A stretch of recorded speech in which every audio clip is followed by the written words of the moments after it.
Hello and welcome once again to the How Long to Beat podcast. I am Rick, joined by Alex and Paula. This week featuring a brand new denim jacket, which I got in a rush and I haven't taken it off yet. Anyway, this week, just a little bit of letting you into the world of me. This week, we are going to talk about the games we've beaten, retired, and played, as always. We are going to move on to this week's topic, which is a little thing called a gamer motivation profile. Stick around to hear a bit more about that. Maybe a question of the week. Maybe. We'll see. And Maybe. We're going to finish with How long to beat the game? Nice. With I was too early now. Quite possibly the worst intro sting we've ever done. You were like too early and too late. Like one of them was too late, the other was too early. I also threw you both because normally I say some spiel beforehand, and this time I just went in cold turkey. Well, I know that you just can do it randomly each time, so now I'm just hyper alert. You're on your guard. Same. But I was too alert this time. Love it. Oh dear. Right. Why don't we jump straight in? So before we do the beatings, I actually need to finish off from last week because we ran hella over. And there are like 4 demos that I didn't get to talk about. And these 4 demos I'd grouped together because they are not groundbreaking, but really, really very good. And nothing spoke to me more in that way than Forgive Me, Father, which is Doom if it was illustrated by the people who did Darkest Dungeon. It's a sight to behold. It's very interesting. It's very Lovecraftian as well, like Darkest Dungeon. It's not just a visual thing. It feeds into that genre of horror. Pulls a lot of tricks, pulls a lot of interesting sort of story stuff, because the way the story is told, you can totally ignore it, play it like a Doom type game.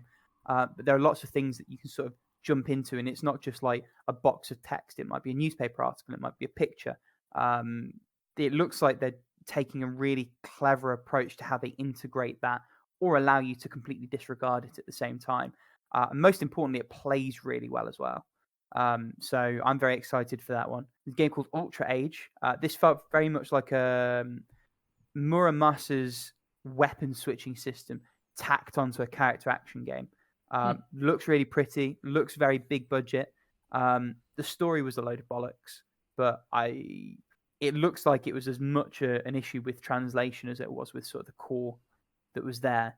But what I played very well, and it's one I'll be keeping an eye on.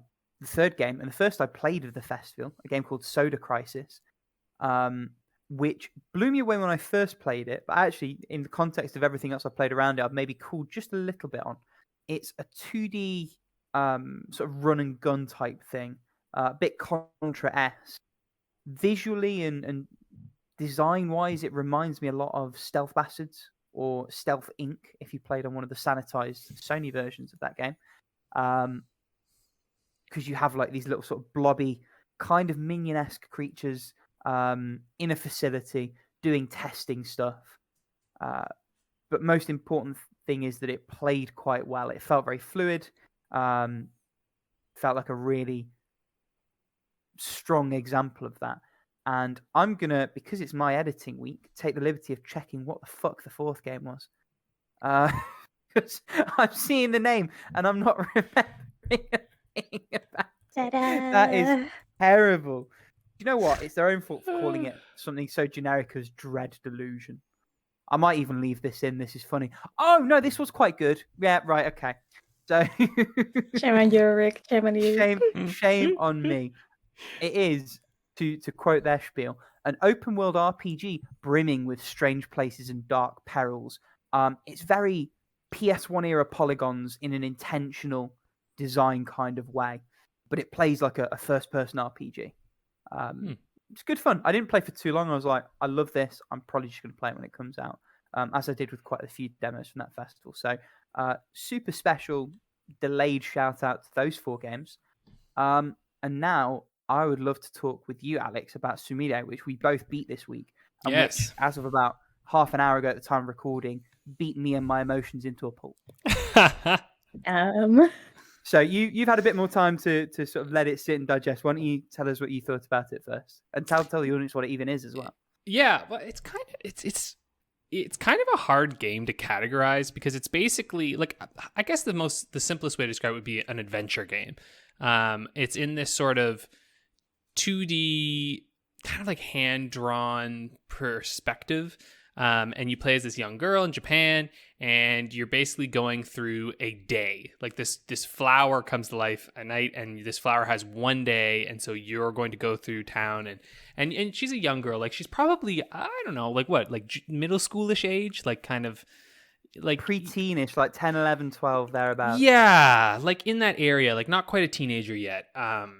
And so you're basically going through doing these little tasks. You have like a little notebook that you're solving tasks on. And yeah, that's basically what goes down. And it's very charming. It's a little rough around the edges in terms of the translation sometimes. Like some things are like a little bit literal. But I forgive that because it's like it seems like it's from a small studio, and so like just be warned that like you might notice a few things if you're playing in English where you're like, huh? Like you're like that sounded a little funny. But its heart, I think, is in 100% the right place. Like it's very much a game about growing up and like dealing with loss, which is a pretty intense thing for a freaking like it doesn't, you know what I mean? Like when you start it up, you don't think that's what where this game's going, but like it doesn't shy away from intense. I'm sorry, 1 second, Molly, shut up. She wants to go outside. She's just whining quietly. I could hear. And then when I open the door, she won't go out. That's the thing too. She's ridiculous. She's like, open the window so I can go out. Or at least I could. Yeah, exactly. Yeah, there she goes. All right, I'm gonna go back from where I was. I'm just gonna talk about what it deals with. So it deals with some like pretty intense and heavy themes of loss, and there's marital strife going on in her family, and it's just. It's really sweet, but at the same time, it's interesting because you can really influence how the game plays out. The game has multiple endings, from what I understand, and yeah, you can kind of be a dick, and like, but like not a dick in like a dick in a childish way. Do you know what I mean? Like it's very much like when she does act, if she does act mean, if you do choose that. It makes sense for that kid at that time, right? Like it's not like in some games where you'll choose an option and it's just like, here's the evil choice and here's the good choice, right? It's more like, here's how maybe a reactive child who doesn't understand how to process emotions would react. And like, here's how maybe she could try to act and may not nail it perfectly, but she's going to try her best kind of thing. And so, yeah, I don't know. I really liked it. I thought it was just really sweet, and it felt very, it felt very cozy. Like I think I've described games like that before. Like the closest thing I could think of is like A Short Hike is kind of a similar game that had the same sort of feeling of, 100%. though plays very differently, but you know what I mean? Same sort of feeling. I don't know. What do you think, Rick? Yeah, I think A Short Hike's a really good comparison, and I'm playing Valhalla at the same time, and I actually get a similar vibe from that, where it feels like it sort of transports you to another place. Yeah. On a spiritual level, as wanky as that sounds, like because like you say, it's 2D. It's not an immersive art style in the photorealistic sense, but it definitely feels like it builds a realistic world, and it really gives you a place within it. Which is really powerful when a game can get that just right.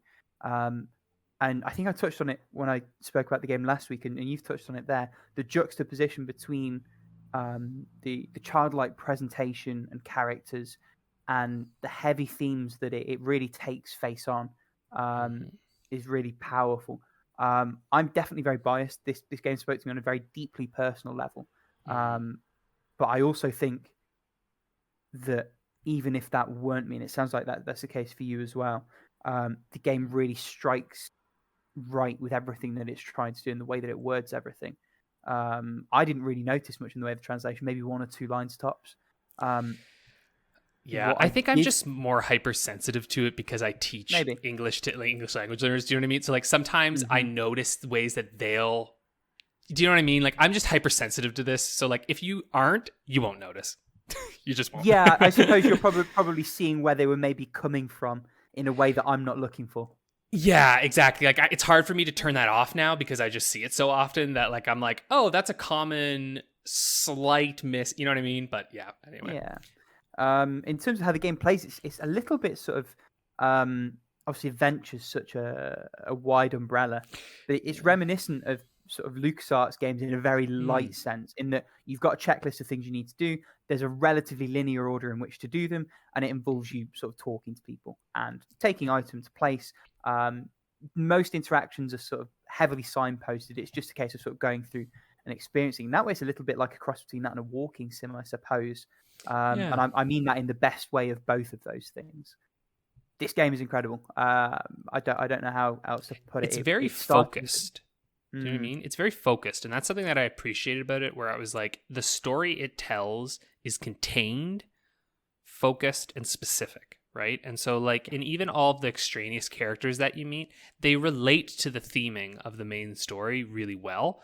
So it's just cohesive, you know, in a way that, like, I think I talk about this a lot with games that I complain about this very often, where like a story doesn't feel cohesive, where it feels too large, or I don't know. Sometimes you play a game and you're like, I didn't care. They're just throwing in stuff, you know? Whereas this game, I'm like, no, this set out to tell a specific story, and it chose a gameplay style that facilitates that story well. Cohesive's a perfect word. Yeah. Perfect word. One other note beyond, please, dear God, find 2 hours to go and play this. The HLTB times are a little bit inflated because Main Plus says like 4.5 hours. I beat it in just over 2 over the course of 3 sessions. And if my sort of past few weeks hadn't been so hectic, I probably would have done it in a single sitting. The music for this game is beautiful. I almost cried the first time, like the main theme when you're on the grassy bit plays. It touched me. And I did bawl like a child at the end. And this game is just really, really good. And I'm probably a little bit, I've literally just finished it before we started recording. I only took my shoes off as I was plugging my headset in. Like, I walked into the house, I walked upstairs, and I finished it because I wanted to talk about it this week. But this game is wonderful. And if you have PC or Switch, you said it's on as well. I don't think it's on Switch. That's where I played it. Yeah. Yeah. It's the perfect Switch game. I imagine my experience would have been elevated further, if that's even possible, if it was like on a little handheld. But wherever you can play it, go play this game. It's perfect for that. Like, honestly, it was a perfect little place to play it. Yeah. And Paula, you need to play this game. Yeah, I'm actually thinking of playing it like before jumping into yet another Atomic game as a palate cleanser. Because you said it's like a very short game. It's the kind of game I would enjoy, so might as well. If you're gaming literate, 2 to 2.5 hours, I think, easily. Mm-hmm. And then, having gushed a little bit, let's talk about something a little bit more nuanced, which is my other completion this week. And that is, unless you've got anything else you want to touch on this, Alex. Nah, I think we covered it. It's a good game. Yeah, it's an exceptional game. Slightly less exceptional is Wario Land 4 for the Game Boy Advance. I will say, I think this is my favourite Wario Land game. Not that that's an exceptionally high bar to clear, but it is really, really very good. The concept of the game is you run into this pyramid, and because you're Wario and he's a greedy sod, you want all the treasure. So you go through levels taking treasure. It's interesting, having played the game mostly, or the series rather, mostly in order, to see the evolution of sort of the design ideas and philosophies behind this game. Wario Land 1 was very much a slightly mechanically retooled look at standard platforming. Wario Land 2 and 3 start to introduce these ideas of enemies not being obstacles, but means by which to gain limited time powers and tools by which to solve puzzles and move through levels. I think 2 struck a much better balance of that than 3. 2 was tolerable in one of the sort of multiple maze-like runs through its levels that I did. 3, I retired very, very quickly. I then jumped to the Shake Dimension, which, if you're a regular listener, you'll have heard me say I kind of hated, despite it being very, very pretty and controlling relatively well. Having come back to 4, controls so much better. Just felt perfectly tight, everything you expect from a Nintendo platformer. Visually, ditto, that pixel art is gorgeous. Level design is much better as well, both in terms of variety, and I've definitely touched on this in previous weeks, but also in terms of objectives. You have, in each level, 4 pieces of a gem that you have to collect. They're mandatory to sort of progress in the story. You have a key, which is mandatory to unlock the next level in each set. And you have a CD to unlock a sound test. That's like your only optional collectible. You also get money, which is both a score, and it also allows you to complete mini games to earn power-ups for the bosses. Boss design is interesting. I wasn't a massive fan of them being on a timer. I understand why they do it in the main level, because at the end of every regular level, you have a Metroid-esque sort of dash to the finish line. And one of the cool things is when you trigger that, some of the platforms in most of the levels change ever so slightly. So your route back is different to your route forward. Often there are collectibles you can collect on one side that you can't collect on the other. I thought they do that really, really well, and it's something that was clearly thought about a lot in the design process, because they made things work quite well in that. The timer on the bosses doesn't make a lot of sense, because I found on a couple of them, even using power-ups, that timing was very, very needlessly tight. And what it meant is essentially you do a dry run on a boss to work out what the pattern is, turn it off, and then start again.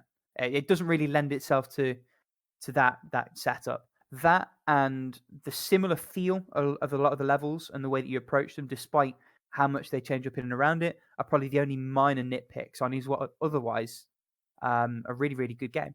I suppose I'm interested to hear about you retiring it, Alex, because I know you said you'd done that, and I'm curious if you remember sort of why or what didn't maybe click for you.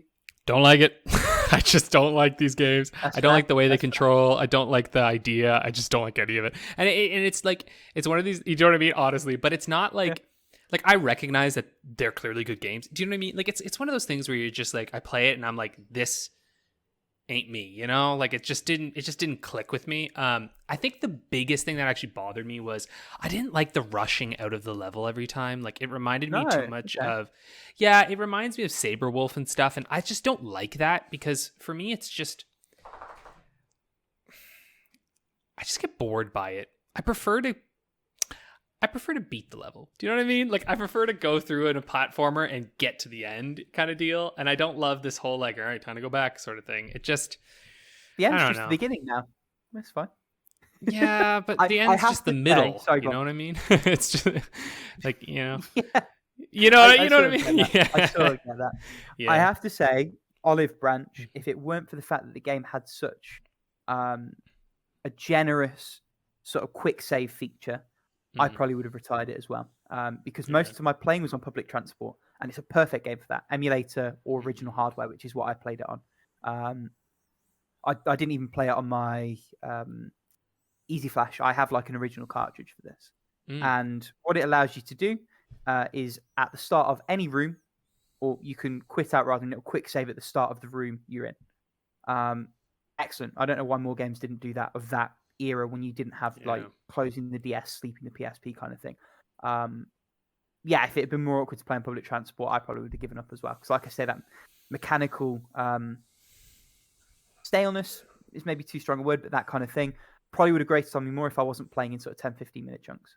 And that's probably what the problem was like I was playing it in more than that chunks, like, and not like crazy long ones, because I still recognize it, like this is a Game Boy game, like I know how long, you know what I mean, like to turn it off. But yeah, I found that even 30 minutes or so was just too much with it. I was getting to the point where I was like, these all feel similar, and I'm just but these games have their lovers, right? Like there are people who really love these, and I think they're a nice addition to platformers, because it's just a different concept, right? But yeah, not for me. But that's maybe to transfer to things that are for me. I was about to make the same segue. I love that. You keep going.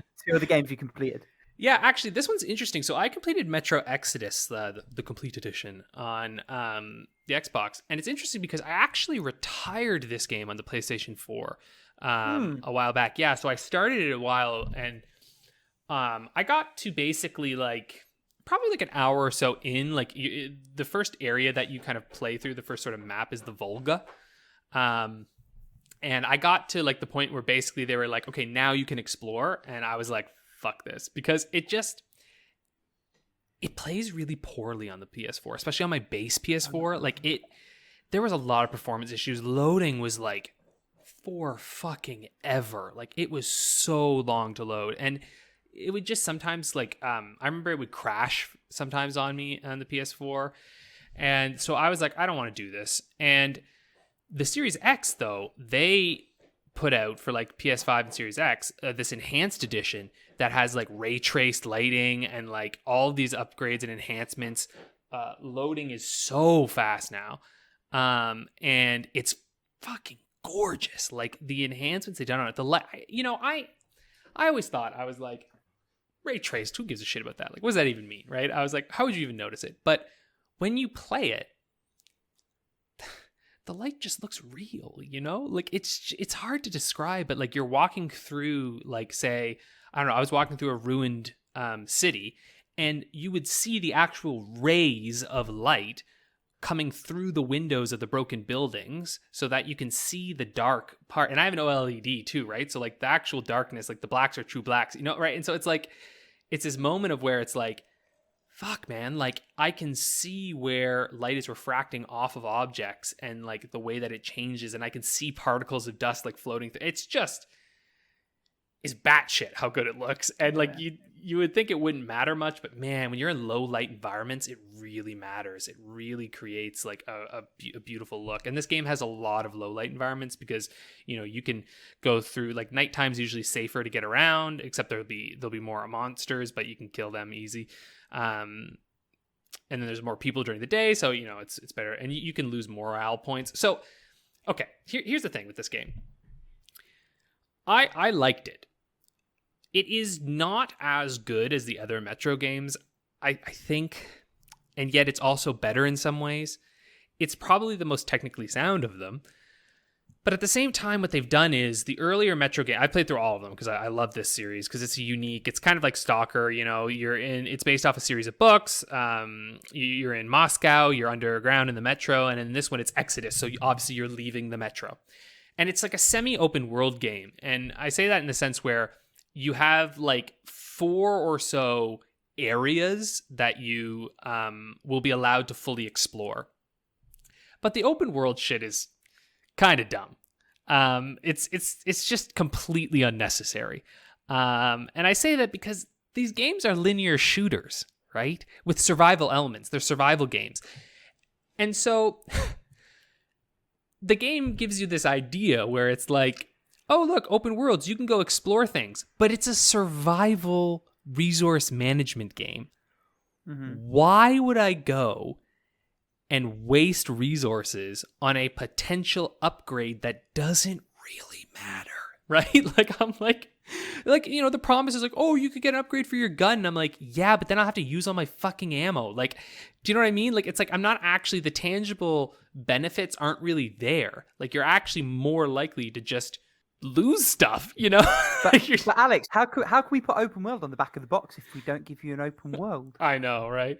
I do think that I think with this company though, because this is 4A games, and I don't think it's as cynical as that, because I didn't feel like there was, you know what I mean? Like there's no like, yeah, it didn't feel like that's necessarily what it was doing. It felt more like this company was like, and the developer was like, we want to stretch our abilities, you know? Like they're like, okay, well, we're making a third one. We can't just make the same thing, right? And I think they succeed in some ways. I played it like a linear shooter. I just went from mission to mission to mission, and it was crazy fun like that.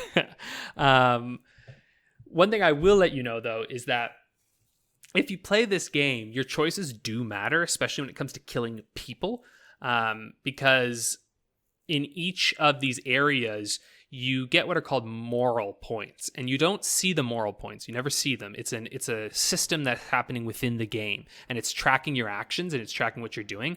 And individuals, some of your crewmates, can suffer different fates based on how well you go through an area and what you do in that area. Though one of the technically bad fates for me actually felt like a really good fate. Like I was like, oh, that was excellent. I got the good ending. There's not a lot of endings, but I think there's technically a bad ending or something. I don't know. Or like a worse-ish ending, but I got the good one. Anyway, fun game. It's a little janky sometimes, and it's purposefully so because, you know, it's trying to be kind of realism in some ways, but it's also a video game, and like every generator in the planet can be turned on with your little cranky device. So, you know, like whenever a game's trying for realism, I'm like, okay, you're still a video game. Cool it. You know? But anyway, I like these games. Oh God. Almost forgot. For the love of all that is fucking holy, do not play this game with English or Russian voice acting. Holy Christ. It is the worst voice acting I have ever heard in my life. And listen, that's one of the reasons I retired this game. It was so fucking bad. It is so fucking bad. I mean, like, because they're putting on a fake Russian accent for the whole time. They'll be like, Commander, how are you? Oh, like, what was it? Good to see you, comrade. Yes, they'll be like, Altium, we must escape the metro. And you're like, what? You could say it is an exodus. Yes, you're like, hello, my love. And you're like, woman, don't touch me because you're scary. Like, and the Russian voice acting is also terrible. Like, listen, voice acting in another language, you shouldn't be able to know it's bad. But when you listen to the Russian voice acting, you're like, yo, that's bad. It's just really bad. But here's the saving grace. Here's the thing. The Ukrainian voice acting is superb. It is. How many voices did you try? I went, because when I did the retirement, I went English and I went Russian. But then I was looking on How Long to Beat for the Enhanced Edition, and a guy who speaks Russian and Ukrainian, because Ukrainian and Russian are similar. Anyway, there's a whole thing with this. But Ukrainian is kind of similar to Russian, but it's not. It's different.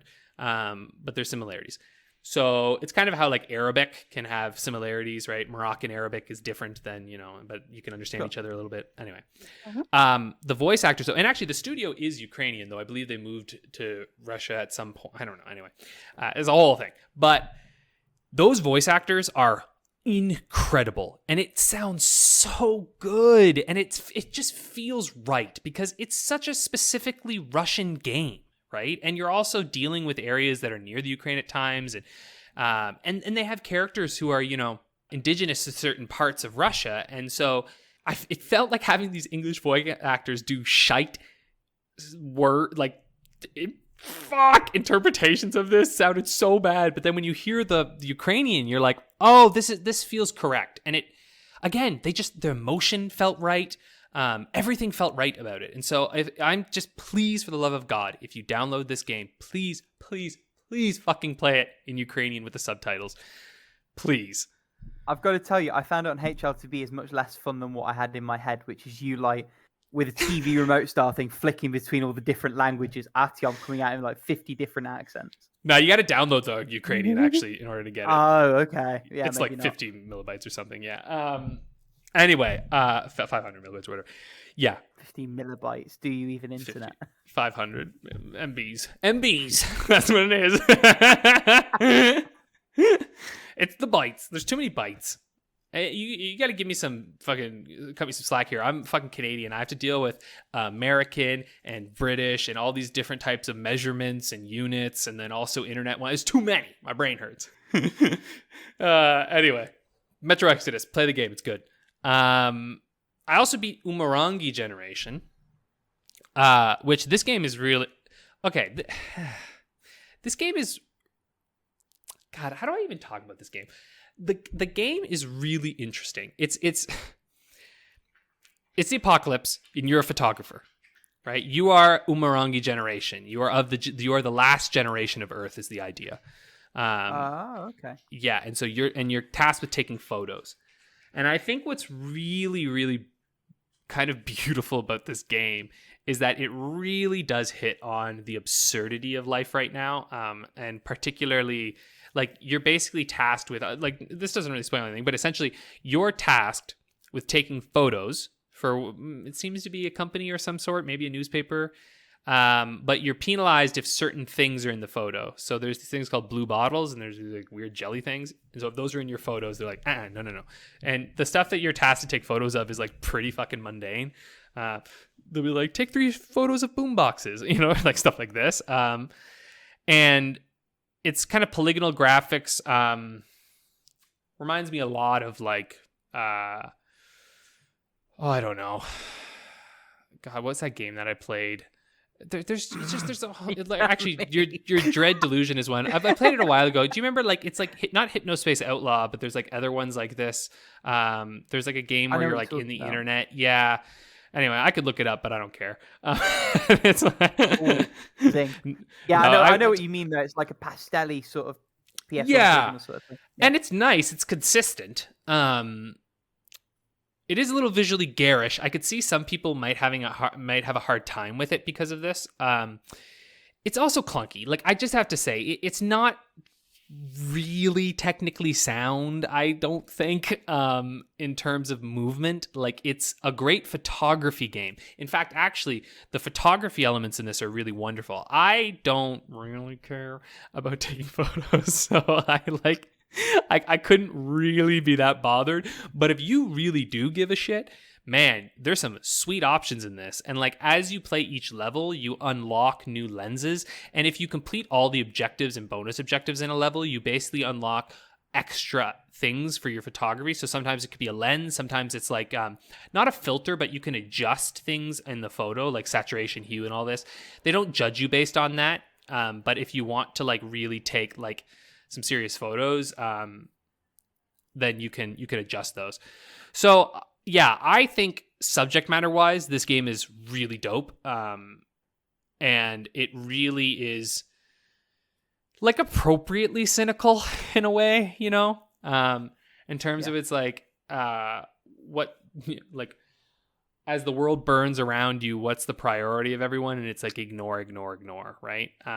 And so that is kind of the central theme of the game, to be honest. It's like, keep taking your cute photos while the world burns. And so I'm like, fuck. It's just a shame that the movement's so jank. I kind of wish it was like, you have these roller skates that I can never seem to get to work properly. Like, you're supposed to like click the thumb thing in, and then apparently you're roller skating, but like sometimes I click it and I was like, am I skating now? Like, be like, I don't know, are you? I'm like, I don't know, I asked you, game. Like, it's like one of those things where you're like, I don't know if it's working. So yeah, have either of you played this game at all, or have you looked at it? Or I have looked at Bunny Hop's coverage, and based on what you said and what he said, I actually think, having watched his video and listened to a little bit of the discussions he'd had with the developer, that's probably as much as I would sort of get useful out of that. Yeah, I feel like it's very much not a game for me. And I think, especially now that you've sort of expanded a little bit on the photography mechanics, I'm very much in the same boat. I'm a point and shoot kind of camera guy. So unlocking saturation filters, sick. It's not really. And you can turn off the photo mode too. So like at one point I realized, like, because I found out it was fucking saving every shot to my fucking Switch, and I was like, oh shit. Like, I was like, every single shot I took, and some of them were just garbage. So I have to go through my Switch and delete so many stupid photos. But anyway, I've only got 32 gigabytes of internal storage. It's 2021. What am I doing? I know, there's so many. Well, luckily I have a little micro SD, so we're good there. But it's bad. Anyway, but you can turn that off so you can just literally point and shoot. Yeah, it's just, I don't know. It's Where's Waldo, right? Like, that's the game when you think about it. You're going through an area and you're finding things to take shots of. But I also realized, sort of disappointingly, but like, so you have to be kind of creative to set up some of your shots. But then also you get things like a fisheye lens at one point. And the reality is the fisheye lens can take a really wide shot of the area. And sometimes I would go and I was thinking that I was taking a shot of one like task, and I would do the fisheye. I'd take a shot and it would be like, you completed this, this, and this. I was like, what? I'm like, I got what? I got what in the photo frame? Like, I didn't even realize I took a photo of that. I didn't know he was even there. It's not a huge problem, but like, it can become a problem eventually. Like, I could envision once you unlock most things, you could probably go back to like the first fucking area and just like click and get like most of the tasks done in one shot.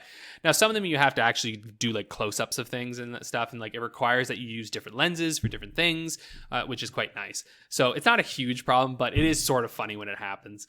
It also ends twice. Like, there's an end and credits roll, and then there's just 4 more levels, which I think maybe were just added for the Switch or something, which I will admit I was sort of like, why not just end it at the end there? But I hate that. Rhythm Paradise Megamix did that on 3DS, where it had like 3 endings. It gave you 2 fake credit rolls, and the second time I almost snapped my 3DS. I was just like, fuck you, game, let me finish. I know.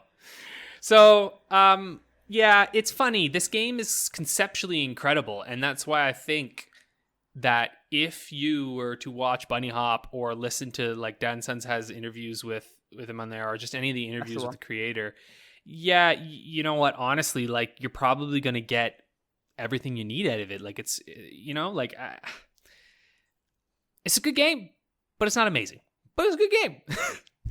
That's all I got to say. Paolo, you might like it. I know you like new Pokemon Snap, so I think you might enjoy the photography aspects of this one. I don't know, like one of the things that I'm liking about Pokemon Snap is like the shenanigans. Wait, by the way, more of that later. True. But why don't you tell us all about, maybe you could, this is the soiree of Olympia soiree.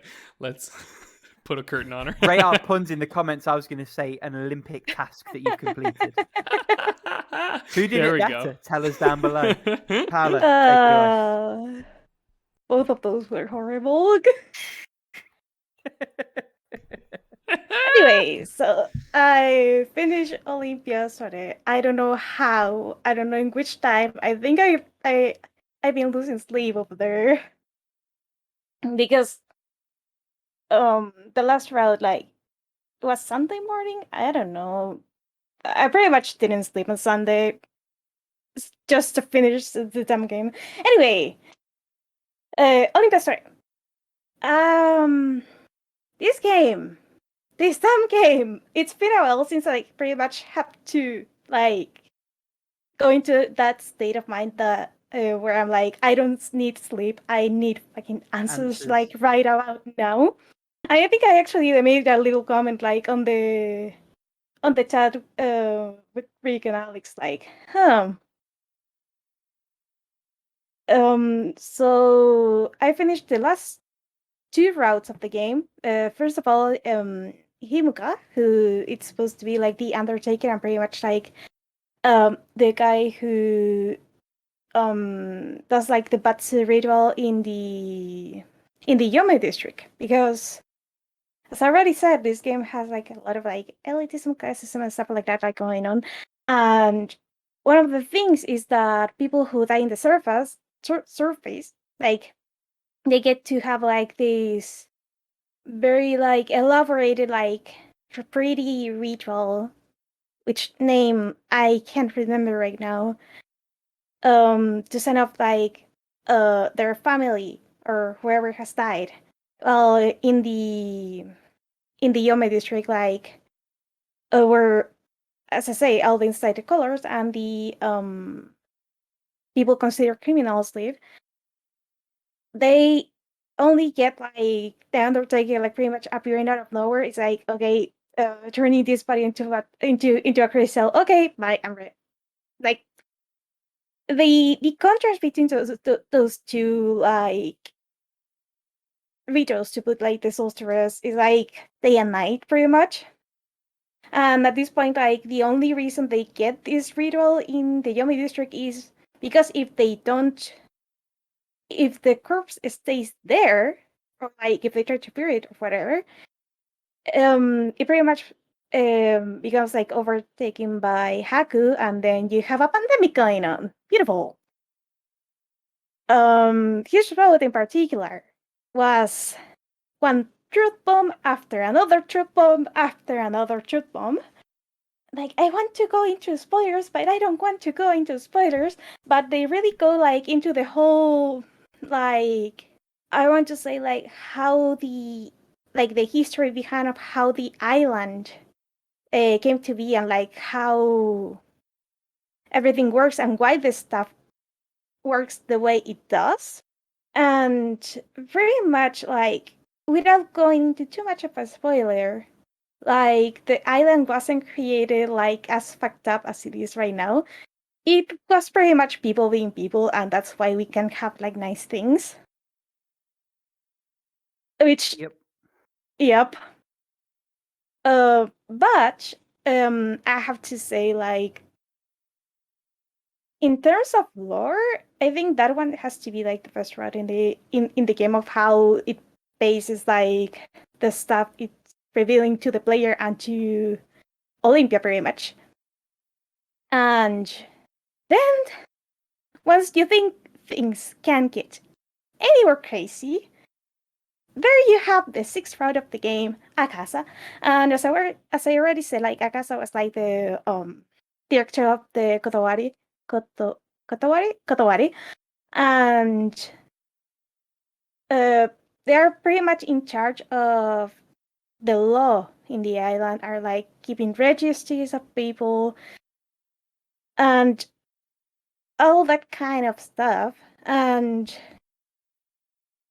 on one hand, is one of those routes where you pretty much don't see the like the love interest of the route like for 3 chapters straight, which I didn't really mind because the story was so good and the side characters are so interesting overall.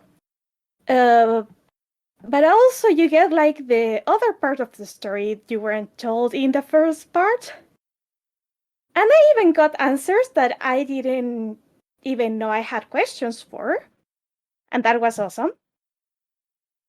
And overall, like, I want to say like the ending of this particular route felt a little like love saves all kind of thing. But given like the overall theme of the game, which by the way, it has like, I want to say takes like different known myths from, especially like from Japanese mythology. Takes like the core concepts and then like puts a little twist on them, and those little twists were actually like very interesting and pretty much made the lore of the game that much richer. And yeah, like if I have to say, would I recommend this game or who I recommend this game to? Like pretty much like Otome fans who don't really mind like having controversial shit in their game.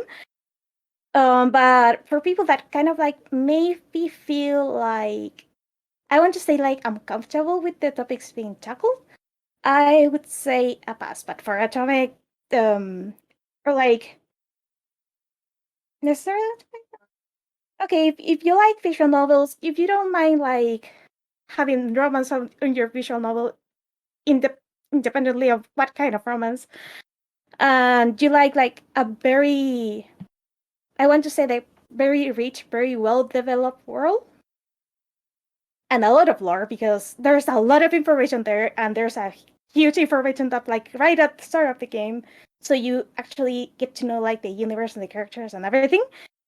That this game is pretty much for you. Also, I want to say like some final like comments here, because I'm just like going through my notes right now and there's some funny shit there. But anyways, besides like the 6 main routes of the game, there's some like extra like short stories or side stories, however you want to call them, and there's like 2 bad endings for each character. And if you're playing this game blind, I would recommend like you pay attention to the little dial it shows like after each choice. Because most people thought that if the dial like tilts to the right, then it was like the good choice, because that seems like common sense. But if you see the icons, there's actually like a sun and a moon, and you want that little dial to tilt to the sun.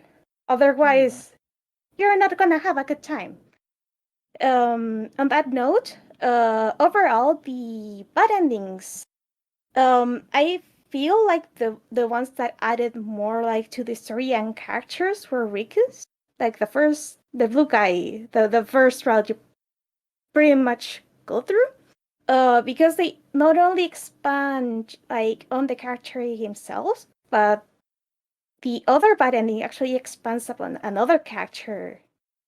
And that was pretty interesting. And some of the bad endings, I would, for any person who likes to get like the bad endings for visual novels, especially like the ones who give you like unlocks after you go through the bad endings, I would exercise caution, because some of them are I kind of fucked up. Especially like I wanna say Yosukas and Kurobas are like, yeah, those are you don't want those. If you're like kind of like a sensitive person, yeah, skip them.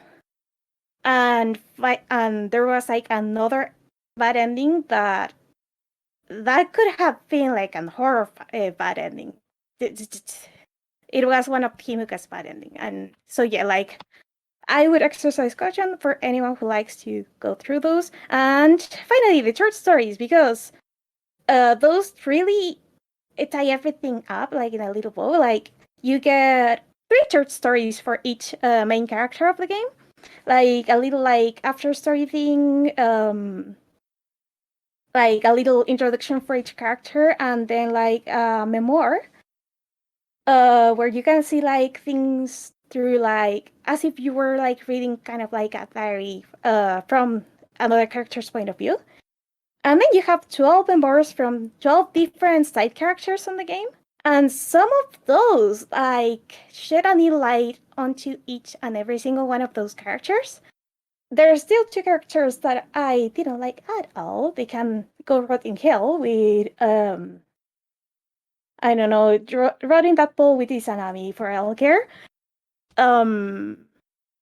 But the like most of the characters I felt were pretty well rounded, especially like the ones you kind of like go against in some routes, and they really feel like people. It's not like you don't have like these big bad guy at the end of the game like trailing its mustache in the top of a throne or anything like that. It's like people being people, because in this game, as I said, society is fucked, and everyone or most people that are seeking change are doing it on their own way and trying to add like their little grain of salt. Because one of the things that I like is that nothing gets immediately resolved, but rather it's like little actions from each character or each person in the island, and that amounts to like some bigger change to make life better. And that I like a lot. Not that it has anything to do with what's going on here in Chile, but anyways, that's Olympus Area. So yeah, that's the thing I beat this week. It took me 63 hours in total. Oh, I said Mother of God. For a VN, 63 hours is heavy. That's like, what, 5 or 6 passes at War and Peace? I genuinely, that's just, yeah. I'm impressed. Actually, the only VN that is longer that I played is Steins Gate, and I didn't even get all the endings. Steins Gate's longer? Okay, but you're getting all the endings, right? Is that Steins Gate as a series or Steins Gate the original? The original visual novel. Oh shit, that's one I want to play. Maybe not anymore. No, if you want to get like all the endings, it's like 70 hours. If you wanted to get like the main ending, it's probably like 30 something hours. Yeah, Steins Gate Elite says that it's only 24 hours for the main story, which I think that one is shorter. I think. Okay, yeah, I don't know. That's the one that I will want to play eventually. I figure if you're trying to beat everything, yeah, it's probably like what you're saying. Oh, that's scary. Yeah. Don't worry, Rick. Like, actually, for Steins Gate, since I suppose you'll be playing it on Vita. Is water wet? Yep. But with the Steins Gate, yeah, it's probably like 30 something hours. But I just like flunked like one decision or something like that, and I didn't know like what did I do to get like the bad ending. You also have to factor in like how just like how quick you read these things too, right?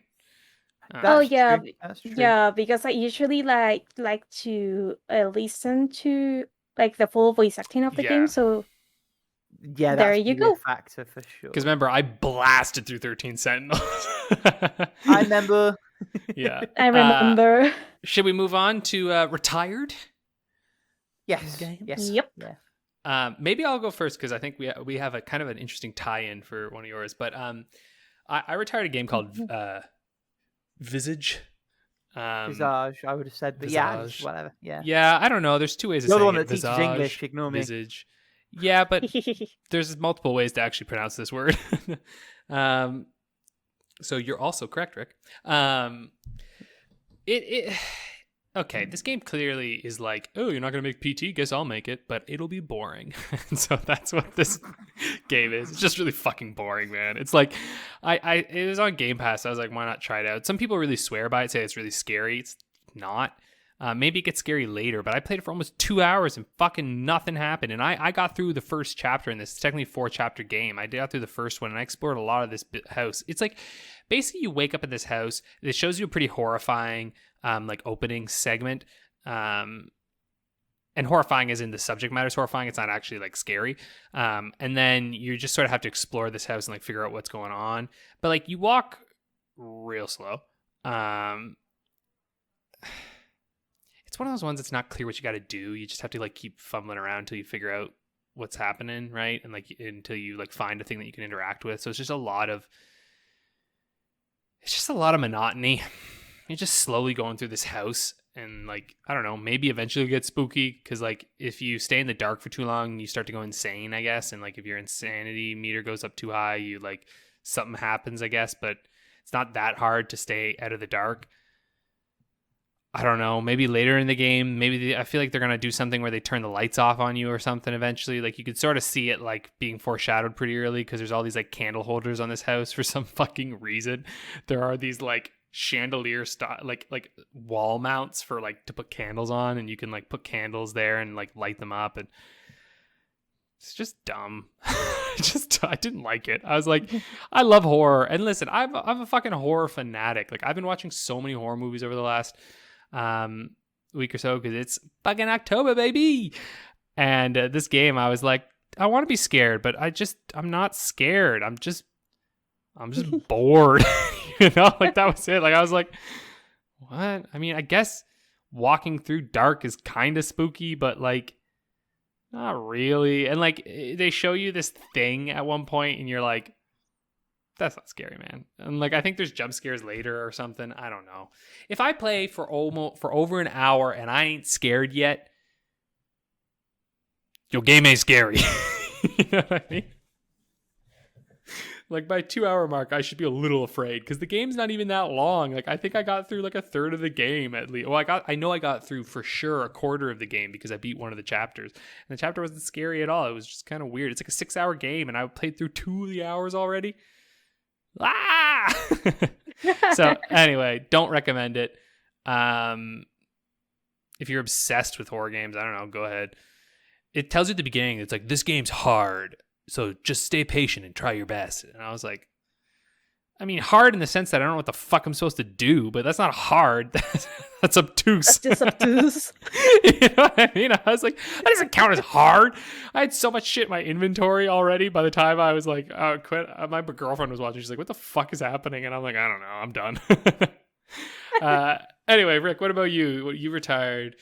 Yeah, I retired Arkham Origins Blackgate, which is like the sort of 2D, but also like obnoxiously not Metroidvania that was made to tie in with Batman Arkham Origins. Now, I said to you guys before the drop that this is not a bad game. I have to emphasize for the audience, it is not a good game either. It's a very by-the-numbers Metroidvania type game. With the following caveats. They've tried to make the Arkham type combat work in a 2D but also sort of 3D space, but where you only have 2D controls. It doesn't really work. Like, it's serviceable at best. Like, it's fine. But it's not in any way sort of interesting or engaging. There's a combo meter. Doesn't really fucking matter. Also, the map and the level layout are very confusing because it refuses to commit either to 2D or to 3D. So the map is designed in such a way that the 3D sort of supposed to move around, the areas are supposed to move, a little bit like what Limbo and Inside do. Yeah. But where they were much more obvious in what the actual controllable path was, Arkham very much isn't, and the map does nothing to help that. If anything, it only sort of makes it slightly worse. The only reason I even pulled this game out to play was because I was reorganizing my hacked 3DS, saw Blackgate on it, and I was like, hang on, this released on Vita as well. Surely it's a better experience there. Tested both out. It looks much better on Vita. to the surprise of absolutely no one. The 3D effect is quite nice, and it is nice to have the maps on the lower screen, but neither of those distinctions make the 3DS version better than the Vita version, which itself probably is a 6 out of 10 at absolute best. I felt no compulsion to carry on playing this game. The story seemed kind of interesting, but it's whatever. I've already played Arkham Asylum, so it has the prequel problem where I know Batman's going to be fine. I know Catwoman turns up, so I know they're still going to be friends further forward. There's nothing that's compelling me to play this over any of the competent, let alone good, great, and phenomenal Metroidvanias sort of bouncing around. There's something else I was going to say on that point, and it's sort of escaping me. Christ alive, what was it? It was very important. So important that it's completely slipped my mind. If it's important, it'll pop back to me, and I'll add it in a really, really awkward sort of jump edit after the fact. Well, maybe a nice jump here is that I'm currently playing, so we'll talk about our playings now, Batman Return to Arkham Asylum on the Xbox, because the Arkham collection was on sale for it was like $15, and I'm like, yeah, I'm fine with that. I'll give you a $5 for each of these. Hang on, Return to Arkham, is that like the HD? Yeah, it's the HD. That's what that denotes. Okay. Yeah, so that's what it's actually called. Anything, or? Yes and no. From what I can understand, in the okay, so I was looking this up because I was curious, and apparently there was some kerfuffle 3 years ago when they released these, because it has a 1X enhanced edition part to it, because they're doing that, and apparently they didn't enhance a whole lot besides textures and visuals, and then in terms of frame rate stuff, the frame rate wasn't drastically improved or anything, so I think people were a little upset about that. But I think when you play it on the Series X in 4K, this game looks really fucking good. It's shocking to think this is a 360 game, honestly. In some areas, you're like, oh yeah, right, because everyone's faces look like putty, but that's that's also just kind of the Arkham style. You know what I mean? It's sort of the Gears of War. Every dude is bruh, we're jacked. They've got the giant chests and the huge arms, everything. They're just bulging all the time, and their faces are very bruh, and the lighting's a little odd on them, but overall, in motion and movement and stuff, it just looks good. It looks like a game of at least the PS4 era. You know what I mean? It really looks like it was maybe a game that was of that time, and it still plays great. I remember that opening segment in Arkham Asylum is excellent. Walking you through the entire the prison as you're guiding the Joker down. It's so good, and it's just such a well-realized world right away. Though I do wonder, and I this is something that I'd like to know more about, but when the shit did Harley become sexy, quote unquote, because in the original animated series, Harley is just in a Joker outfit, in a jester outfit, you know what I mean? And I'm I don't know, just in this one, she's got the skirt and the corset and everything. It's fine. I mean, do whatever, right? But since watching, especially Birds of Prey and stuff, I'm just which I think does an excellent job with Harley and really lets Harley kind of be her own. I'm just thinking did we all just suddenly did they just suddenly decide they're Harley's got to be sexy? I'm when did that happen? Well, she was only created in the 90s, so you've identified a 15-year window in which it happened. That's what I mean, right? It's there's at some point there was the animated series, and I'm did it happen when she was on the comic, or it's she was a playing set of cards sort of jester outfit originally, wasn't she? It was red and black, yeah, and it was a full piece suit. Although you'll get no complaints from me, but yeah. I know. I mean, it's fine. People can be sexy if they want to be, but it's just, you know what I mean? It's just, for some reason, as I'm playing it, I was just when did this happen? No, it kind of. I think it kind of happens very.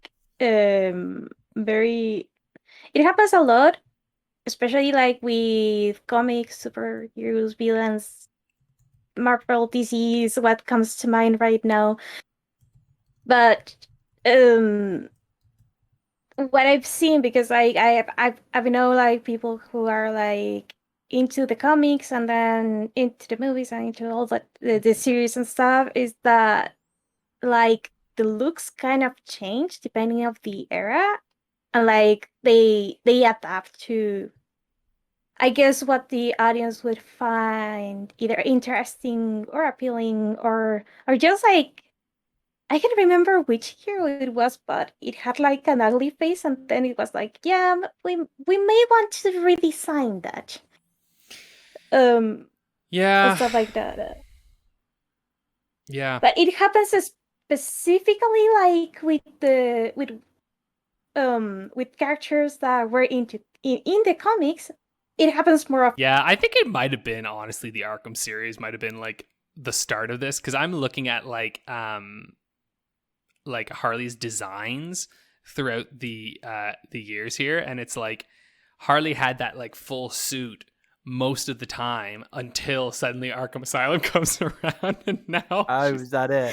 I think it's this game's fault, honestly.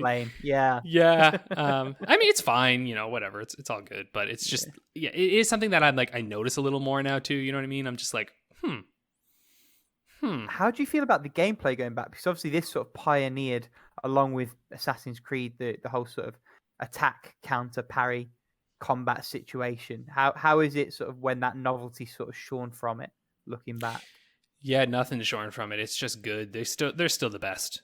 I don't think no one's touched them in terms of like this system. Like, yeah, is it a little wonky sometimes, but there's such a fluidity to it in terms of that, like you hit and then when to wait, and like it was like putting on I don't know. It was like riding a bike again. I was like, that's right. Hit, there's your counter, boom, boom, and it's cool. Yeah. It really revolutionized the brawler, because when I think about it, it was like, you think back and a lot of brawlers were light attack, heavy attack, right?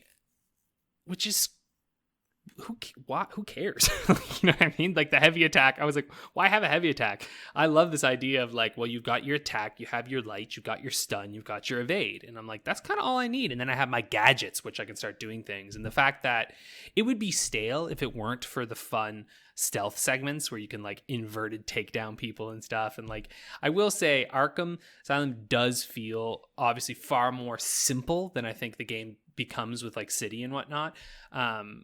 But it's such a good introduction. Like, it was so smart to start on this island, right? It's like, here you are, you're on an island, and then you get to go into City, and then Night is a disaster, but it's still fun. But Arkham Knight is like, wow, their publisher real got their hands in on that one. Like, when I bought the collection, it was like one install for Arkham Asylum because it's the game of the year, one install for Arkham City because it's the game of the year edition.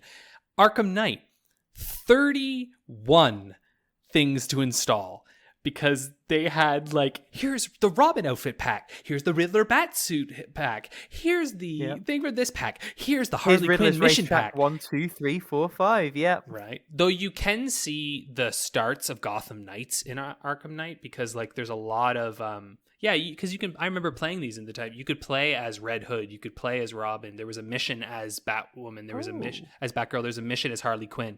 So that's why I'm actually kind of excited for Gotham Knights because I think they had their trilogy of Batman, and now it's time to try these other ones. Though the idea that Batman will never show up in that game is hilarious. Come on. Like, come on. Especially if you know that storyline. Anyway, that's Batman Arkham Asylum. It's really fantastic. What a great Halloween game to play, It's good times. Voice acting is also stellar, right? Kevin Conroy and fucking Mark Hamill. Come on. It's the animated series. Good shit. I'm also playing a little quickly here. Still playing Dragon Quest Heroes Rocket Slime. Dope game.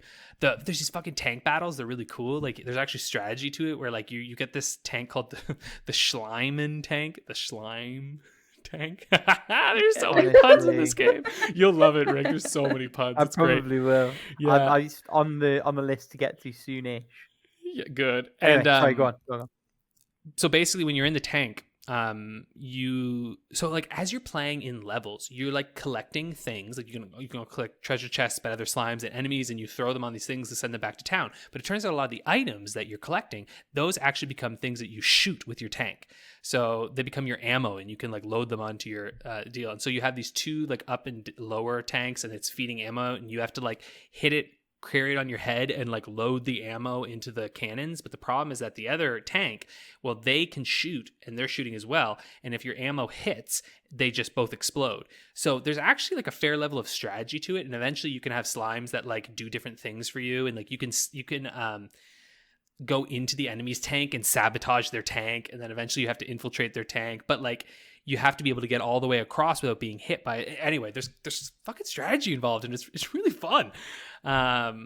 So yeah, this is a fun game. I'm extremely pleasantly surprised by this. I don't know why I am. It's Dragon Quest. Like, you know that the people behind these games are fucking solid as shit game makers. So should have known it'd be amazing. But yeah, really amazing. Really recommend. Still playing Hot Wheels Unleashed. I just play this every once in a while. They did a patch for Quick Resume recently, and I was like, yes, give me that good shit. I love when games have Quick Resume on the Xbox. I'm like, thank you. Oh, did they not have that? I thought it was like a system feature. Well, see, it's I suspect that it's a thing you opt into when you're making the game. So it's a system feature, right. But when you think about it, right, like Xbox can't like force the game to make that work, right? Like it does require... Yeah, I suppose it's more complicated than like a basic put the system on standby kind of thing. Mm-hmm. Mm-hmm. It doesn't seem like it's super complicated or anything. It just seems like the developer has to actually actively like patch that in or put that into their game. That being said, I think potentially maybe older games, it just seems to work okay. Like I think they might be able to do it for certain games, maybe not. I really don't. Actually, I really don't know, because a lot of their backwards compatible, they've gone and made it backwards compatible, so they might have patched that in anyway. And it's a mystery how it works, but I'm telling you, it is the greatest thing in the world. Like being able to just, I don't know, I'm sitting there playing some Arkham and I'm like, I want to just have a couple races in Hot Wheels, and I just click over, in 10 seconds I'm playing Hot Wheels. It's like, holy shit, man. Still love this game, really fun. They're doing a Batman expansion coming out in a little while, and which will be fun. But they're also doing like a DC Villains thing, which is kind of neat because it's just challenges, and like you can unlock premium cars and stuff just by playing the challenges and stuff. And I'm like, that's kind of neat. Like it's, you know, like yeah, they have paid expansions and stuff, but I'm also like not as upset, because at first I was like, oh, why couldn't I just get all that stuff on the go? But then I'm also like, but also, this game was significantly cheaper than a full release. It was like half the price of a full release game. And so I'm like, if I want, I can buy those expansions. And it's also kind of fun because I have stuff to play in the game throughout. Like, and this is such a game that you should play over a long period of time. Like, it's a racer. You don't want to like binge through the racer in like 2 sittings. That makes no sense. So I actually don't mind this kind of servicey style for this. Like, it's, to me, it's actually like, I'm kind of cool with it, especially because I don't play online. So I think if you play it online, you might be frustrated because you're like, I got to buy the best car or something. I don't know, but I just play myself. And lastly, Disco Elysium. So this game, I've been waiting for this game for so long to come on the Xbox, and it just like stealth released on the 12th. I knew it came to the Switch, but they said nothing about the fact that it had an Xbox release, which I've heard in the PS5, and there's been like problems and stuff. I've had zero problems with this game. Like it runs flawlessly on my Xbox. And I played, it doesn't have quick resume yet though, and I'm like, but it also loads up so fast that I don't really care. Like it like almost is as fast as quick resume on its loading. So. And CRPG, it'd be like a save anywhere situation, presumably. Yeah, there's a quick save, so it doesn't really matter. Like you just quick save wherever you want. So honestly, it's fine. I resume that quick save. Hey, there you go. I suspect that this game might come to Game Pass eventually, but I was like, I want to support this game at full price. Like it was only $50, so I was like, I want to buy this at full price because it's one of those games, and I don't know, it's such a unique game, and it is so absurdly well written. Like it is a fucking novel in terms of its writing. Like this is the best video game writing I have ever seen, bar none. Like it is just, and the voice acting, wow, good fucking shit here. And that's a recent edition, I believe. Yeah, it is for the final cut. There was limited voice acting in the in the like original, but in the final cut it's completely voice acted, and the voice acting is superb with like some like characters too, like really like there's, I believe it's a French actor who voices your like partner Kim Kitsuragi, and like really beautifully done. The world is so well realized. Now okay, I'm gonna say this, very text heavy. I mean very text heavy. Like this is you are basically playing a novel, honestly, but like it's because it's an adventure game, right? And so like you're going to be doing a lot of talking. But it's so incredibly well done that like I don't mind at all, and it's very up to you what you decide to pursue in it. And there's so many things you can do, and there's so many avenues to go through, and like there's skill checks and all this stuff, but like your skills are so fascinating. Like one is like savoir faire, and like I'm playing as a sensitive, because there's like a few different ways. It's not traditional. There's no like necessarily combat in the way that you'd think of it. But as the sensitive, I have like strong empathy and strong inland empire, which is like the looking in of oneself. And there's this thing called shivers, which, anyway, sorry, I'm going to talk about this too long, so I'm going to stop with this little note. But shivers is like this thing, like, you know, when like sometimes when you feel like you get this like shiver and this feeling and you can't really explain what that feeling is. And for him, the shivers is like at one point you walk outside and you get the shiver, and it's like you connecting with the city, and you get this feeling of like, and it's like, oh, it's so philosophical. Fucking shit, it's good. Fucking shit, it is good. You can play this game as a crazy capitalist, free market asshole, or you could be like a commie going through, and like it's a different whole world, but the world is very parallel to ours. It deals with heavy themes of racism in a very nuanced way, very incredible way. Deals with unions and with failed revolutions, what it's like to live in. And this is something that I think is so interesting about it, is like there was a revolution in the place that you're in about 50 years ago. And so you're living in a time wherein something great has happened in the past, but you're living through a time that feels unimportant, right? And it's like living through the deluge of that. And to me at this moment, that feels like such a stark thing, because I mean, even we think about it, we're more pulled apart from it, but at least I would imagine I think it's different everywhere, but I think like, especially in Canada and Europe too, like there is such a specter of like the generations before who are like, we lived through the great times and now you're just stuck in this fucking time of like, things are shit now, what are you doing, you know? Yeah, the great thing has happened already. No more so than America and the whole greatest generation thing. That's what I think about. Anyway, Disco Elysium. Woo! This is a good game. This is a real good game. That's it for me. Why don't someone else take it from me? Paolo, I want to know why I'm not seeing Legend of Zelda Breath of the Wild on your playing list. Have you gone mad? Is everything okay? Oh, mainly because I actually went to a 4-hour test this morning, and I knew if I play like anything like too story heavy or Breath of the Wild or anything that I would probably end up sinking a lot of hours into, things wouldn't go as well as they did. So yeah, I'll be jumping back into Breath of the Wild probably like on the weekend or something like that. Nice. And breathe. Okay, sorry, carry on. Yep. I'm replaying Nightshade. I practically like picked it up like back again after finishing Olympia Story, and since this is a replay, it's like okay, I can like pick it up, play half an hour a day, and then like leave it there or something like that. And still not properly like in the second road of the game, but I'm already, because there's something that it isn't like unique or anything to this particular Otome game, but during the common route, there's actually like some very like divergent paths like within the common route. So last time I played, like Enju, the protagonist, went on a mission as a bodyguard for like this a permanent figure, and this time around she's like on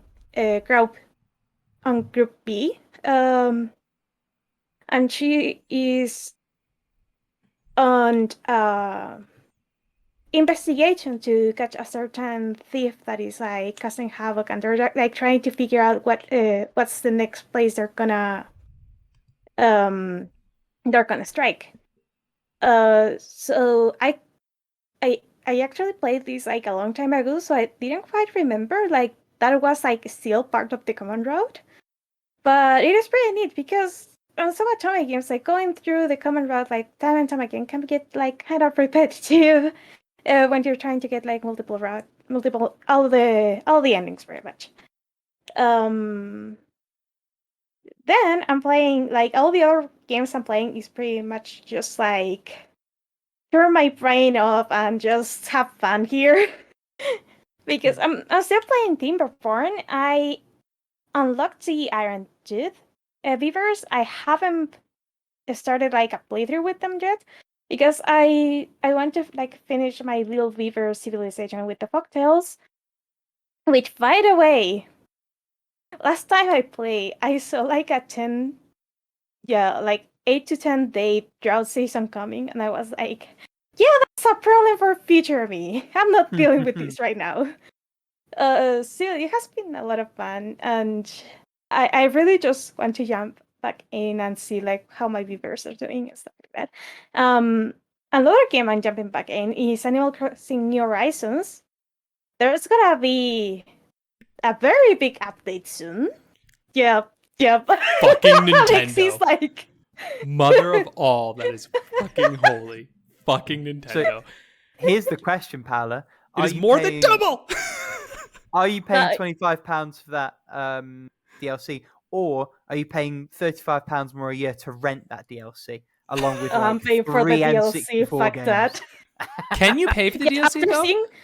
You can. No, like you can. Yeah, you can buy the DLC separate, but the thing is, I saw the increase like in the NSO plan, and I was like, that's more than double, more than triple even. Anything. Yeah. Yep. And it was like, okay, fuck that.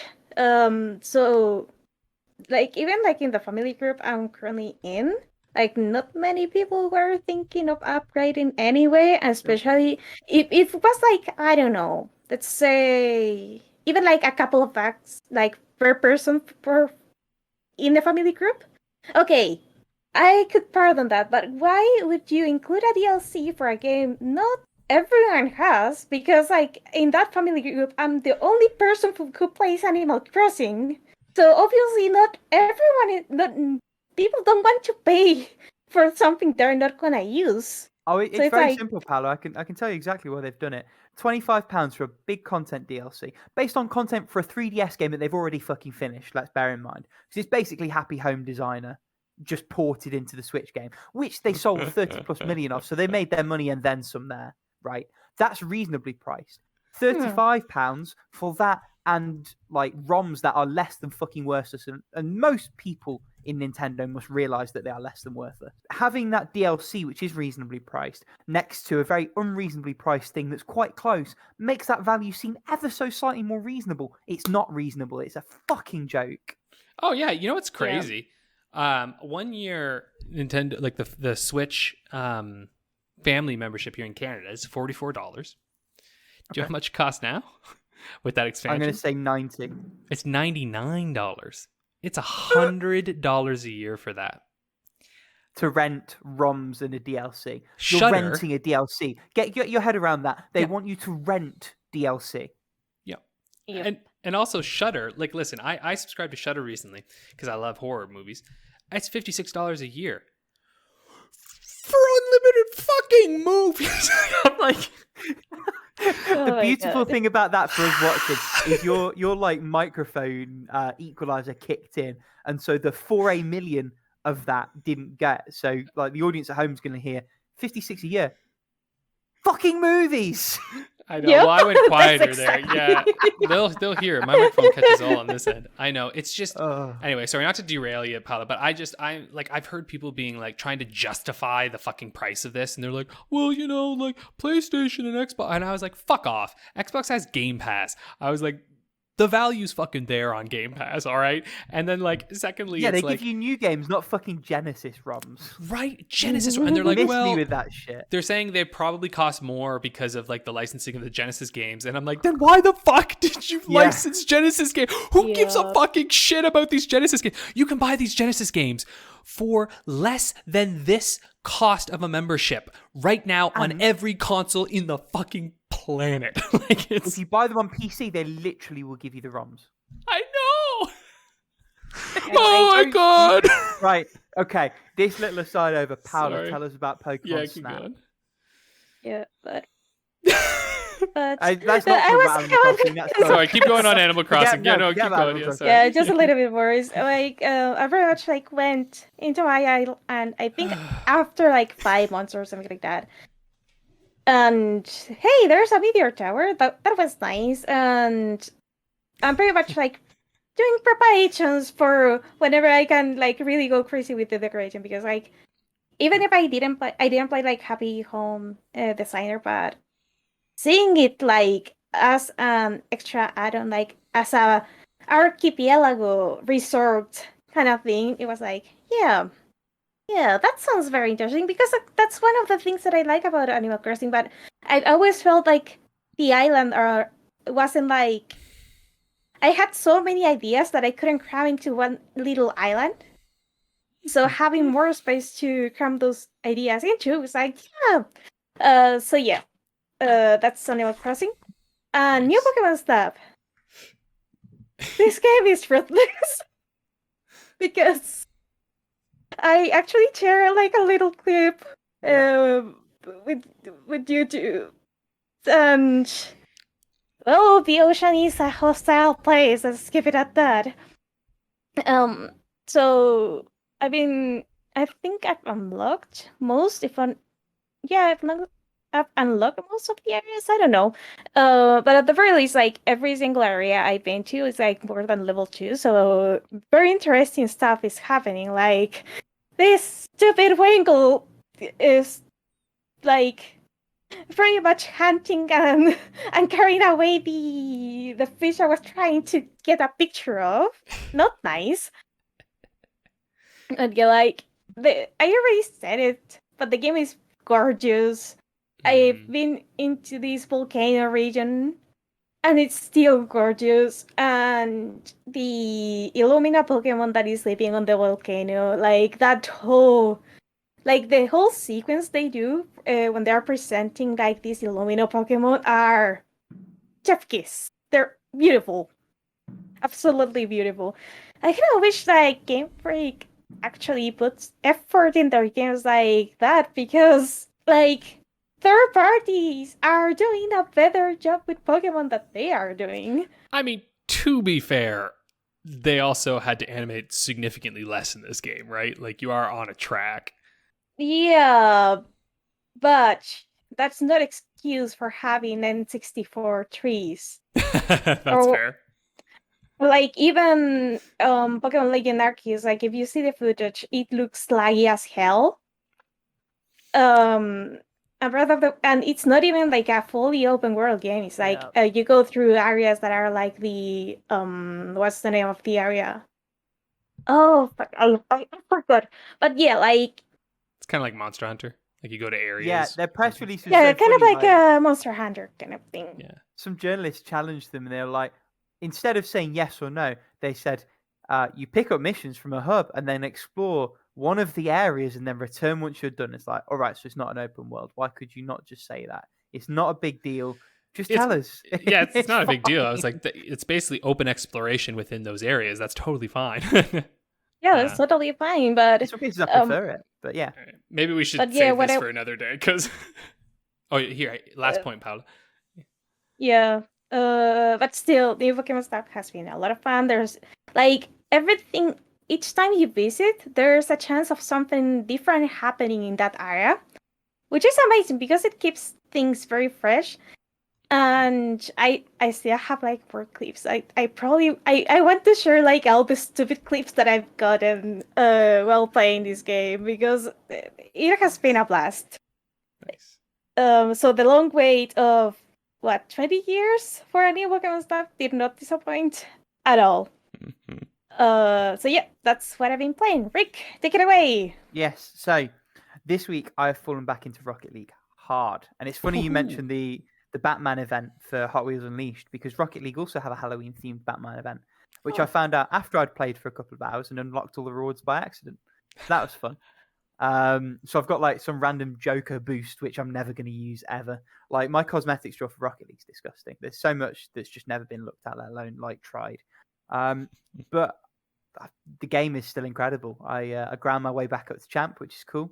I'm still having a blast. It's just amazing, and it's free to play now, so no excuse not to give it a go and bang your head against the skill ceiling that is higher level Rocket League play. As a result, my gaming around everything else has been a little bit haphazard. So I'm technically still playing Far Cry 3 Blood Dragon, and I'm technically still playing Oracle of Seasons. I've made no real progress in either. The other two games I was playing previously, Valhalla and Ghost Trick Phantom Detective, they're both sort of my public transport games at the moment. I'm on chapter 5 of Ghost Trick, so I'm in, without spoiling anything, I'm in the closed room puzzle. Oh, yeah. Yeah, so it's fun because it's a replay. I'm remembering how to do certain bits of this, so I already immediately know where I need to go to make that puzzle make sense again. I actually tried to make that move earlier because you go to the room above where the closed room is, and you can sort of go, but it's all covered in darkness. It's like, all right, I know I'm going back now. It's been like a warm blanket going into that game. It's still so good. It's still so well written, and I feel the same about Valhalla. It's interesting because my original playthrough was in 2017. Either my memory is sort of failing me, or there's loads of stuff that went over my head the first time that I'm now picking back up as I read it with fresh eyes 4 years later. So that's really cool. The game is wonderful. It's so well written. The characters are really interesting. The graphics and the music and the ambience and the way it all sort of comes together, it's just really incredible. And the game's on like fucking everything. So I'm playing on Vita, which is obviously the superior platform to play anything on. But it's also on PC, Xbox, PlayStation. I'm certain there's a Switch release. If there isn't, there really ought to be. But yeah, it's a wonderful little sort of 10-hour experience in totality. More if you do what I did rather, and bungle it first time around, get the bad ending, and have to go back and finish it off. Also has like a really good like little bullet hell mini game that I spent an hour like completing. So that was pretty cool. And just so you know, it is on the Switch. Yeah, there you go. No excuses for anybody. The one other game I've been playing, and this is an interesting one to come back to, is Metal Gear Solid Peace Walker for the PSP. So I saw my little brother over the weekend, and something that we've done a lot of over the past sort of 7 or 8 years is playing co-op Peace Walker, which is the best way to play that game. And the game's an incredible single player, but some of the extra missions and the side stuff, especially like the not so secret bonus Monster Hunter missions where you fight a Rathalos with Solid Snake. And get on this, there's a little Spitfire in the corner, and while your mate's fighting Rathalos, you can go and cook rations, and it's the Monster Hunter minigame. Oh my god, that's awesome. So you can come away with burnt, poisoned, and well done rations. It's very good. Love it. But Beautiful. It's one of the best games ever, and this is as someone who's not like a massive Metal Gear fan. It's such a well put together game, and the limitations of the PSP made that game better for the things it had to do to squeeze into it. The mother-based stuff's really cool. It's the progenitor of all the things that they did in Phantom Pain, effectively. The one drawback is that because it was on the PSP, it's face button aiming. And what happened is on my journey home, bear in mind I've played over 70 hours of Peace Walker with face button aiming. The thought occurred to me, hang on, I've got a hacked Vita. Why the fuck have I not moved this over already? So I did. And oh boy, it's even better with analog aiming, if you can believe it. So I'm now smacking out some extra missions on my lonesome, which for the most part is still fine. I'm high enough leveled and my gear's good enough that I can sort of get away with a lot of it. It's a great game. I would be interested at some point, I think, to try out the HD version that they released for PS3 and Xbox 360, because I imagine some of the things that they compress might be a little bit more frustrating that way. So, for example, it sort of does the Monster Hunter thing where you've got a few interconnecting areas and there's like loading screens between them. But at the same time, I imagine upscaling that looks a lot better. And the game at its core is truly excellent. So that's maybe one for the future. But for now, that concludes the stuff I've been playing. Nice. We're running a bit long on time, so why don't we get straight into the topic? Yeah. Although we have had a few little editing things, so might be shorter than you think. I will trim some of it down, I'm sure. But here we go. Yeah, we're talking about... So I found this. I don't even know how I found this. I must have been watching something. It's been floating around the Discord. I know at least one person shared it in the Discord before now, because I recognized it. Oh, did they? Okay, I never saw it in there, but that interesting. So it's called the Gamer Motivation Profile, and essentially what this is, it's like a survey, and just like disclaimer, they use this information off the survey, they sell it to gaming companies and stuff, and which, you know what, fair, they figured out how to make this work, and it essentially measures like what are your motivations when you play games based on like there's like 6 categories, like action, social, mastery, achievement, creativity, and immersion. And then it breaks down further within there. And so I thought it could be kind of fun if we took it and see if we actually find that if it matches our kind of personality and motivations when we go into play games. For me personally, it was pretty bang on. I mean, like some of the games I recommended weren't like entirely in my area, but like they calls me an action-oriented, relaxed, and deeply immersed motivated gamer, which is accurate. I mean, if you even think about just the games that I even like beat this week, I just like me some good actions.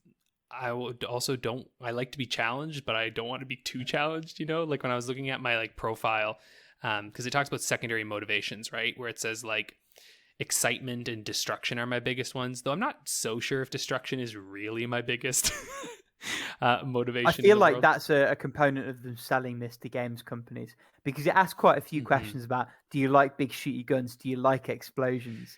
Do you like causing chaos? It's like, I understand why you've worded it, but it's not the way I would ever answer this question. And that, I think, is just a flaw inherent in the way that you do surveys of this kind. But yeah, sorry. Yeah. Yep.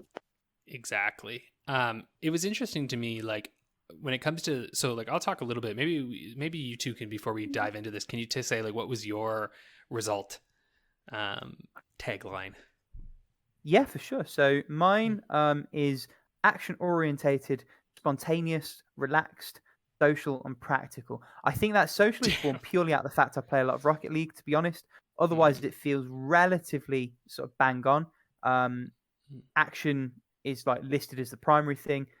Immersion, creativity, mastery, and achievement are all sort of relatively low. I think the immersion probably should have been a bit higher, but otherwise it's sort of fairly on the nose. My primary components for action are excitement and destruction, and the components for social are competition and apparently community. Hey, I think it's mostly from this. That's a fair point. Right. What about you, Pal? Than I'm giving it credit. Yeah, actually, okay, where should I start? Because what was your profile name at the top? An architect. My empire begins with this village, which I don't know how or why, because. Sorry, I know that's the Quantic Gamer thing. That's something that they're trying. I meant the one where it says your gamer motivation profile. Like what was one over the hex? Okay. Calm, analytical, independent, and deeply immersed. Yeah. Which, I guess. I think that. Oh, girl, that's you to a T. Podcast host, 100%, 100%. From the games you play, that sounds very correct. I mean, I guess, but when I'm playing, I'm not coming out. That's the thing. Like, I am in a constant state of panic whenever. Paolo's just like, don't call me out like this. But I feel like, hold on, but I think it's saying like the games you play are calm, whereas you might not be calm is different, right? Yeah. I mean, it was like more what's the name, accurate than the other thing that we're trying. So I guess so yeah, those are like the and the secondary trait thingies. How do I read this shit? So if you click secondary motivations underneath the hex, it basically breaks each of the 6 points down into the 2 components that they build it from. Yeah. Oh yeah. So for immersion is fantasy and story, that checks out. For mastery is challenge and strategy, that checks out. And I think my third one was creativity, and that's discovery and design. And yeah, that checks out. Community is pretty much dead, I see. Because because I'm pretty much like a single player kind of person, I guess. Yeah, I can list some in the party situation, but anyway. And the community questions it asks are sort of weird, but it's definitely interesting looking at the secondaries, how it breaks down. That can be somewhat misleading, because my the fact that my social is so high is based purely on the fact that my competition is 80. And that's just like when it asks questions about, do you like beating other players? Do you like sort of improving? I'm just thinking about Rocket League and how much hours I've sunk into that. And it's like, yeah, probably. Well, that makes sense though. Yeah. Like, yeah, you're pretty competitive, right? Because Yeah. like for me, that's not like my competition when it's at like a 39%. It's like nothing because I'm not really into that. Like I don't really play against other people, you know. Like my community is at 69. Nice. Hey.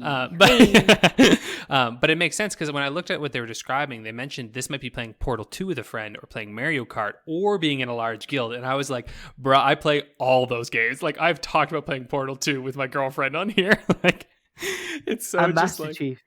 And Master Chief, right? Like that's very much what I'm into. I have a Jackbox games night every like week or second week with the new one just came out, so we're gonna try that out this weekend. Yes, Party Pack 8. Yeah, I'm excited. There looks like some good bangers in there. Anyway, but like that's speaking of banging, Alex 69's with the community. You heard it here first. God damn it! Beautiful. You know the title of this podcast has to be 69 with the community, but Consider it done. That's great. But yeah, you know, and then like I thought it was interesting because for me, mastery components, because it's only 37%, but it says challenge 20 and then strategy 63. And I'm like, yeah, I dig that because it's talking about enjoying playing tactical games like XCOM or Fire Emblem. And I'm like eyeing my Xbox Series X with the XCOM 2 collection that I just downloaded. I'm like, you don't know me, quiz. That's the thing, because some of those will be accurate, but in a relatively narrow field, and it doesn't necessarily give. It's always the problem when you try and give a holistic picture because you miss details and things sort of take on disproportionate weight. And I think that's the inherent flaw with surveys like these. And I think it's always cool to think about what aspects of games you like and look for. I don't think this is it. And I think something like this is unfortunately hurt by like the commercial reality behind it. Yeah. Mm-hmm. Though I will say, yeah. I feel, it felt to me fairly accurate because like the achievement thing for me was at like basically 0. Like it was like, I don't give a fuck about completion or power in games. Like I do not care. Right? Yeah. I was like, who gives a shit? But the creativity stuff, like good design, I'm like, yeah, that's something that really like hits on me, you know? And yeah, I agree with you though. Obviously it can't be perfect, but as I look through it, I'm like, okay, yeah, there's some like, I'm feeling some truths about how I play games coming through a little bit, and it's sort of fun to see it like broken down like this, and then even thinking about like what games have I played recently and realizing that it's like, yeah, a lot of the games that I like go for have a lot of these elements like forefront, or like they're the ones that I like to come back to the most, you know? Anyway, I thought it was kind of neat. What about for y'all? Polly, was there anything that you're like, excuse me, no, that's not me? I mean, it depends because I really go for story-driven games, and I'm drawn more to like fantasy settings. So at least the fantasy story checks out. Though the excitement and destruction tab was kind of weird because it's like, oh, you like explosions, and like I don't know, I'm thinking about GTA or something like that, and it's like, yeah, let's blow some shit up. But that strangely gives you like a lot of points towards destruction. I'm not. No, actually, yeah, that checks out. Breath of the Wild, yeah. See, yeah, you start to think about it, right? Because I thought destruction, I was like, no way. And then I read the thing where it was like, and if they accidentally find themselves in games like The Sims, they're the ones who figure out innovative ways to get their Sims killed. And I was like, oh, fuck. Yeah, that's sweet. I started thinking about Roller Coaster Tycoon and the many hours of launching people off roller coasters. And I'm like, shut up, you don't know me, quiz. Like, do you not think that's just cold reading, though? That's you maybe trying to fill in the blank. Oh, yeah. But I mean... Yeah, 100%. Yeah, to a degree, but also I'm filling in the blank with my lived experiences, right? So it's like kind of like, do you know what I mean? Like I enjoy many games, but when I also think about it, I'm like, yeah, that is something that I tend to do a lot in those. So to a degree, yeah, but I also think it does reveal some truth, you know? Yeah, I think ultimately these are a pointless but fun exercise. Exactly. Yeah, because that's exactly what they are. It's the kind of thing that is like generic enough, so it's like a buzz. Anyone reading the profile is like, yeah, I can accept that. Mm-hmm. It's like, but yeah, like, oh, yeah. It's like astrology. It's totally bunk and ridiculous, but it's just fun, and you see things within it, but it allows you to reflect on how you play, right? Is it scientific? No. Is it fun? Yeah. Though I'm not Yeah, actually a that's fan fair. of astrology. But you know what I mean? Like, that's kind of what this feels like. No, the only thing I will complain about is when I got the thing to recommend games, and there were some games that I actually tried, like The Witcher, and I did not like it at all. Oh shit! You can click for game recommendations. Yeah, Yeah. you can click for game recommendations. I had to Oh, put the thing yeah. that is like, oh, recommend things that are like the ones I've already played. Because like by the neighborhood kind of thing that, oh, people that had like similar sets to you, it was like all over the place. Oh wow. Okay. So it recommends. Does this make me a normie? The top recommendations are Call of Duty series and Call of Duty Black Ops 2, then Call of Duty Mobile, then Star Wars Battlefront 2, I'm not. then I'm not. fucking Fortnite. Oof. I'm not too upset with mine. My number one was Transistor, actually. Great game. Yeah. I love that game. Arguably Supergiant's weakest. No, Mhm. after Bastion, but still a great game. Yeah, but then the next one is Total War Warhammer 2, and I'm like, would I like that? I don't know, maybe. I have no idea. I don't even know if that's a good game. But then it says Control, yeah. Gary's Mod. I have played Gary's Mod with the little brother guy that I played with. Death Stranding, Doom 2016, Half-Life series, Star Wars Knights of the Old Republic series. Now they're talking my language. Then Mass Effect 2 and Mountain Blade Warband. So, not bad. You can also do it by niche games if you want, which I think is pretty funny. You can like generate like what are the niche games, which it gave me Pyre as number 1. Ooh, okay. 100%. You should absolutely play that. You'd have Oh, a I good time have. with that. I love Pyre. Oh, there you go. That's why I'm like, huh, neat. And then pop you again. Anyway, it's just kind of fun. Like I recommend it to folks if you want to just have kind of a good time and like just sort of like it's a little BuzzFeedy-ish, you know. Yeah. Yeah. Any of you know Recommendation number like 5 will what? shock you. Any of you know what Pillars of Eternity is about? Because it doesn't matter what setting I put this on, it's still recommending it to me, and I'm like, no, get away! It's an Obsidian, I believe, CRPG. It was Oh, Obsidian, right? Pillars of Eternity? Pillars of Eternity. Yes, it is. It's Obsidian. Yes. Yeah. Apparently, it's very good. CRPG. The first one they kickstarted. The second one, I think they made with the profits in the first. It's supposed to be pretty good. Yeah. Though I gotta say, Oh. they did this one where it was like you can do the game distance method, where it's like they find games most similar to the ones that you enjoy. And this one's like pretty spot on. It's like Oceanhorn, and then it's Phoenix Wright, Ace Attorney, Spirit of Justice, Yakuza 0, Resident Evil 3, Phoenix Wright, Ace Attorney, Phoenix Wright, Ace Attorney, Justice for All, Phoenix Wright, Ace Attorney, Dual Destinies. Can you tell that I put Phoenix Wright in there?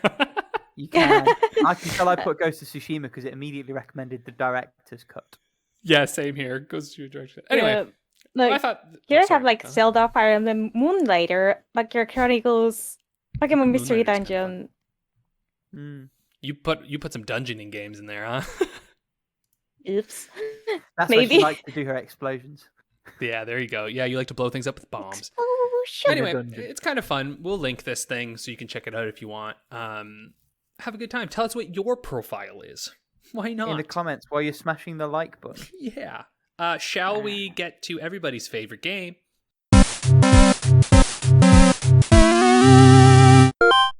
How long to beat the game? Rick, tell us what are we playing this week? Okay. We are playing Disgaea 2 Cursed Memories for the PS2.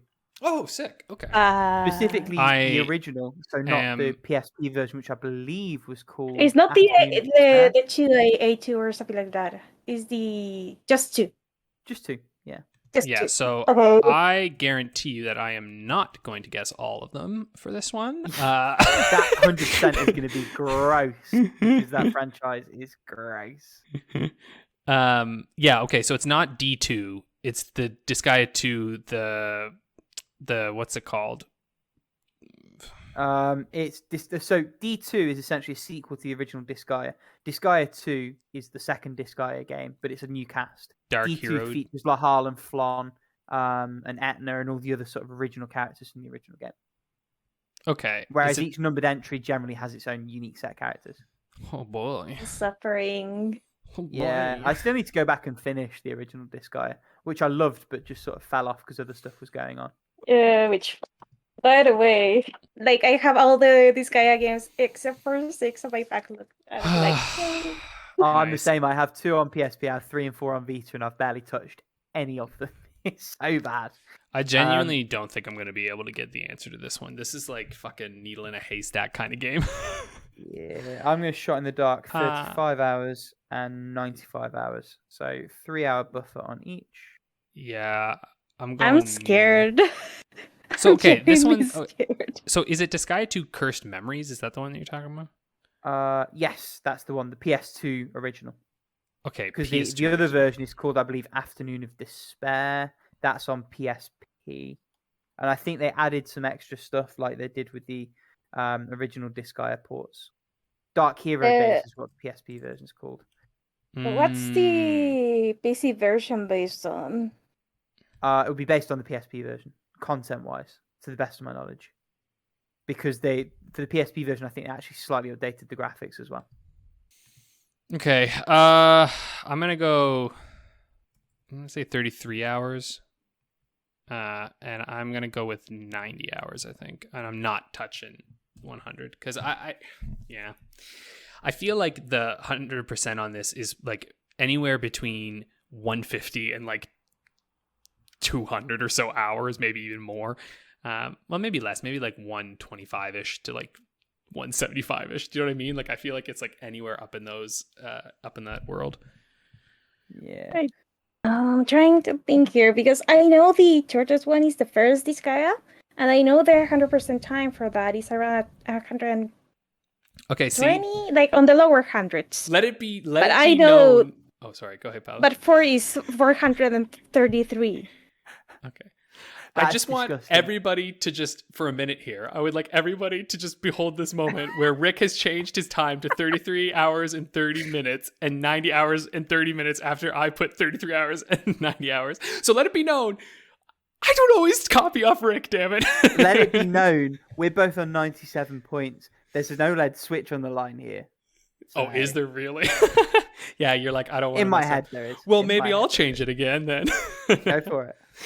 No, I don't actually Actually, want to I'm change gonna that. go I feel good with for. I don't know what I'm even doing. I feel it's a 40-hour game, but I don't feel it's a 40-hour game. I'm gonna cry. Okay, I'm gonna say 38 hours for main. Okay. Do I want to say 80 for main plus because this is the second one? I feel All like I'll these say games is have... I think you've severely lowballed the 100%. Like, for a normal game, 175 hours is a lot. For a Disgaea game, it really isn't. Because I think D2 had the item world as well. No, but what I'm trying to think here is I know, like, because I have all of them on my backlog, I know this one doesn't go over at 200. Interesting. Okay. At least the PC version. You said that one is based on the This is the P PS2 version. PS2. This is the original.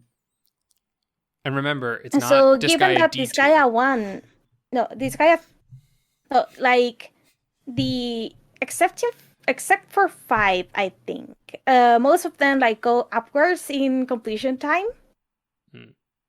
So I'm gonna say this one is probably like a lot more time than the first one, but still not as gross as Disgaea 3 and 4.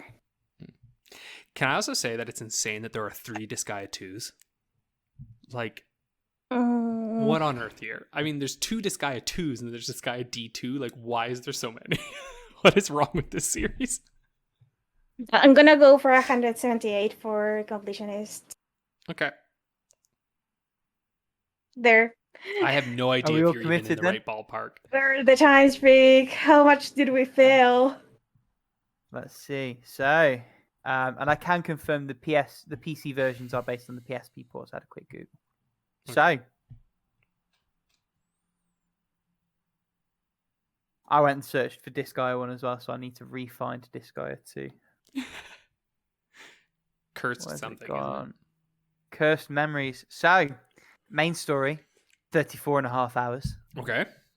Main plus, 91 hours. So I'm very glad I Price is Righted you, Alex, because otherwise I would have missed it. Shit, I should have changed it the last second. You should have.